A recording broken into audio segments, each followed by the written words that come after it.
حضرت علی نے فرمایا تھا حضرت فاطمہ کو دفن کرنے کے بعد لِكُلِّ اجْتِمَاعٍ مِّن خَلِيلَيْنِ فُرْقَةٌ وَكُلَّ الَّذِي قَبْلَ الْمَمَاتِ قَلِيلٌ۔ آج فاطمہ کو دفن کرنے کے بعد مجھ پر یہ بات کھل گئی ہے، کوئی کسی کا ساتھ نہیں دے سکتا، کوئی سدا سلامت نہیں رہ سکتے۔ ایسی حسین جوڑی بھی آج بکھر گئی، ایسا حسین جوڑا کوئی دنیا میں کہاں سے لائے گا، ایسا جمال کوئی کہاں سے لائے گا، ایسی جوڑی کوئی کہاں سے لائے گا۔ علی اور فاطمہ کی جوڑی کوئی دکھائے تو صحیح، کوئی نبیوں کے بعد کوئی ایسی جوڑی بنی ہو، لیکن آج یہ جوڑی ٹوٹ گئی۔ 24 سال کی عمر میں فاطمہ جدائی دے گئی، 24 برس کی عمر میں جدائی دے کے آ رہی۔ ہاں لیکن بھائی ان کا تو مرنا بھی زندگی تھا۔ پانی کے لیے اپنی خادمہ سے فرمایا میرے غسل کا پانی رکھو، خادمہ نے پانی رکھا، خود غسل فرمایا، پھر اس کے بعد چارپائی کو درمیان میں رکھوایا اور کپڑے پہنے اور فرمایا علی اس وقت کہیں باہر نکلے تھے، فرمایا اب میں مر رہی ہوں، میرا غسل ہو چکا ہے، مجھے دوبارہ غسل نہ دینا، یہی میرا غسل ہے اور علی کو بتا دینا، اور وہ گئی۔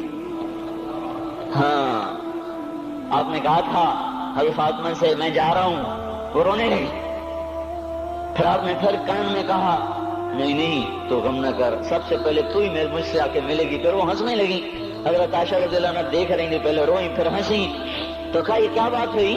کہا مجھے میرے باپ نے کہا میں جا رہا ہوں تو مجھے رونا آیا، تو پھر انہوں نے فرمایا تو غم نہ کر، سب سے پہلے تو ہی مجھ سے آ کے ملے گی۔ تو پھر میں خوش ہو گئی۔ باپ کے جانے کے صرف 6 مہینے کے بعد ابا سے ملاقات ہو گئی۔ تو حضرت علی فرما رہے ہیں آج دیکھو دیکھو ان افتقادی فاطمہ بعد احمد دلیل علی اللہ یدوم خلیل۔ آؤ آؤ دیکھو دیکھو، میں نے انہی ہاتھوں سے محمد مصطفیٰ کو قبر میں اتارا تھا، آج انہی ہاتھوں سے میں نے فاطمہ کو اتار دیا۔ آج مجھ سے کہ دنیا کا دھوکہ کھل گیا ہے، مجھے پتہ چل گیا ہے کہ یہاں کوئی دوستی سلامت نہیں رہ سکتی، کوئی گھر آباد نہیں رہ سکتا۔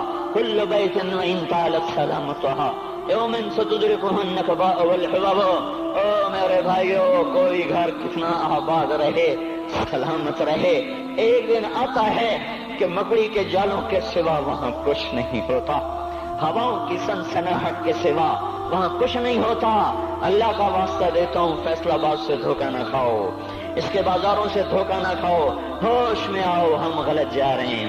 اور میرے بھائیو، اگر مر کے اللہ کے پاس جانا ہے تو اس زندگی سے واپس آؤ، واپس آؤ، میں اللہ کو اس کے رسول کا واسطہ دیتا ہوں۔